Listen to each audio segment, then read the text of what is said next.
Je suis Hélène Duguézou, je vis dans les monts d'Arrée, les montagnes usées de Bretagne, et je suis raconteuse d'histoires.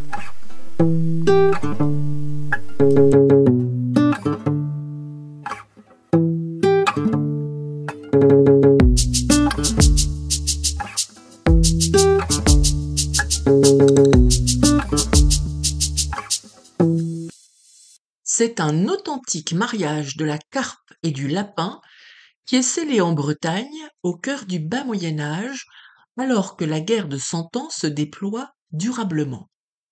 Le dogue noir de Brocéliande, dont on sait tout, convole avec Tiphaine la Fée, dont on ne sait presque rien. Entre deux viriles reprises de file bretonnes occupées par la perfide Albion et d'opiniâtres batailles maritimes au large de Saint-Paul-de-Léon pour couler la flotte anglaise, Bertrand du Guesclin prend le temps d'épouser à Vitré en 1363 Tiphaine Raguenel, fille d'une famille bretonne puissante. Tiphaine, de 15 ans, sa cadette, a de qui tenir. Son papa, c'est Robin III Raguenel, seigneur de Château-Laugé, qui prend place avec panache au combat des 30, et sa maman, c'est la très sage Jeanne de Dinan-Poudrouve, vicomtesse de la Bélière. Par le passé, la puissante famille Raguenel a largement concouru aux réformes administratives menées par les ducs de Bretagne de la maison de Dreux au cours du XIIIe siècle, avec en ligne de mire le contrôle de l'ensemble du duché de Bretagne. Le père de Tiphaine reçoit les hommages de tous les seigneurs de la région de Dinan, y compris ceux de la famille du Guesclin. Tiphaine est donc un excellent parti, mais on va le voir aussi, une insondable piquesse. De du Guesclin, on sait tout. Issu d'une rustique seigneurie de la petite noblesse bretonne, on le dit fruste et ignorant, irascible et querelleur, disgracieux et discourtois, rien que ça. Écoutons cet extrait de la chanson de du Guesclin, écrite par Cuvelier en 1385. Je crois qu'il n'y eut si laid de reine à Dinan. Il était Camus, noir, malotru, déplaisant, d'où son père et sa mère le haïssaient. Diantre, charmant portrait. Bertrand passera sa vie à ferrailler dans toute l'Europe de l'Ouest et vraisemblablement, en authentique soudard et enthousiaste pillard, à trousser tous les jupons qui ont le malheur de croiser sa belliqueuse route. Conséquence de quoi, devenu capitaine de Pontorson et du Mont-Saint-Michel, le roi de France est son ami. Il est fait comte de Longueville en Normandie, puis lieutenant général de Normandie. De retour victorieux de sa campagne d'Espagne, il est bombardé roi de Grenade, connétable de Castille, duc de Soria et duc de Molina par le roi de Castille. Enfin, au soir de sa vie, il devient seigneur de Pontorson en Normandie et connétable de France.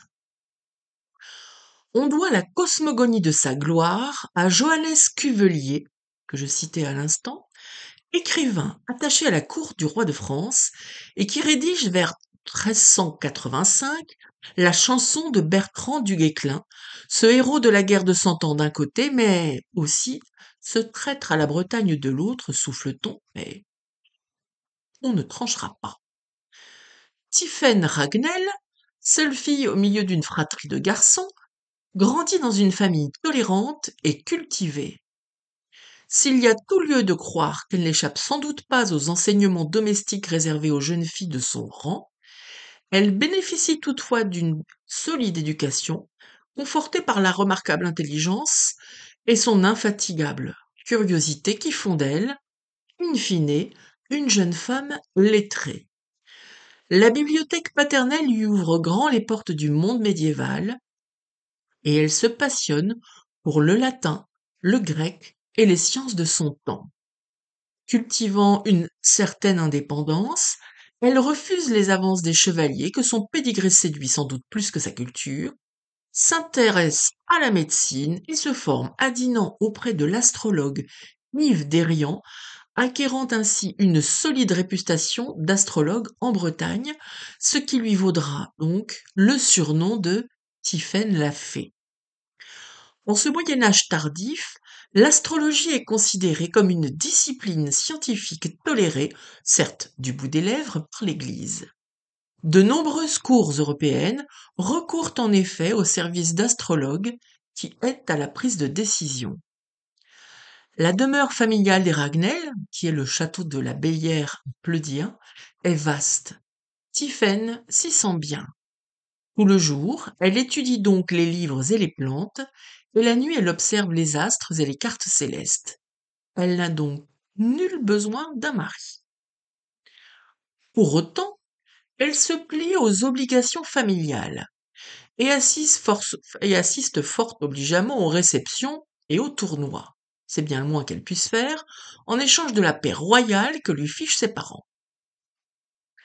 En 1357, alors qu'elle est sur le point de coiffer la Sainte Catherine, Tiphaine Ragnel rencontre Bertrand du Guesclin à l'occasion d'un tournoi à Dinan.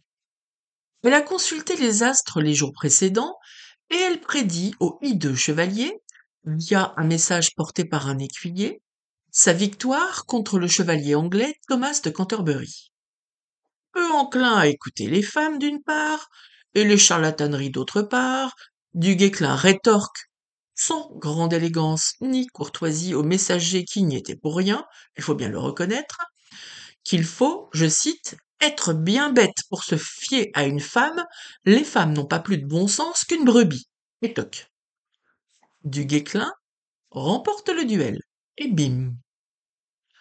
Le dogue noir de Brocéliande tombe-t-il raide amoureux de la savante Pigès? C'est ce que le XIXe siècle romantique voudra faire croire. On peut toutefois émettre une hypothèse moins glamour et plus en phase avec les protagonistes atypiques que sont Tiphaine et Bertrand. Un mariage de convenance permet à chacun d'eux de s'acheter une tranquillité pérenne.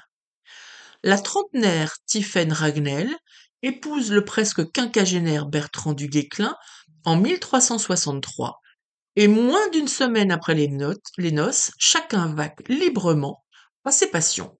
L'étude des astres pour la fée blonde dans sa résidence du Mont-Saint-Michel, que dans sa folie le Quénon a mis en Normandie, et le massacre sur commande royale par Mons et Parvaux pour le dogue noir. Les convenances sont sauves, et il ne naît scrupuleusement aucun enfant de leur hymen temps partiel. Pour autant, Tiphaine veille au grain, et devient la conseillère occulte de son belliqueux époux, lui dressant un calendrier des jours favorables et défavorables au combat. Du Guesclin, sous Pollet, n'accorde que peu de crédit à ses recommandations dans un premier temps, jusqu'à la bataille d'Auray, qui tourne à la débâcle militaire.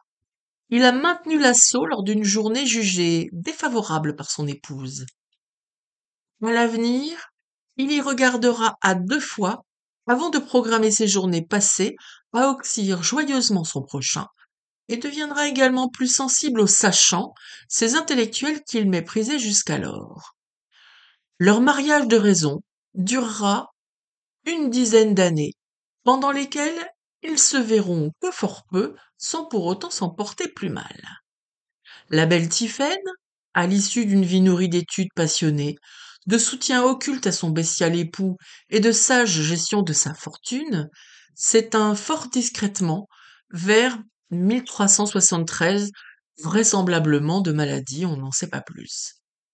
La nature ayant horreur du vide, Bertrand du Guesclin, qui n'est pas romantique, de toute façon c'est pas la saison, se remarie l'année suivante sans état d'âme. Il la rejoindra toutefois dans la tombe moins d'une décennie plus tard. Alors que la légende du dogue noir de Brocéliande est en marche, le souvenir de Tiphaine la Fée s'efface doucement. Qui sait si leur étrange histoire n'a pas un peu inspiré certains contes, dont celui de La Belle et la Bête de Madame le Prince de Beaumont?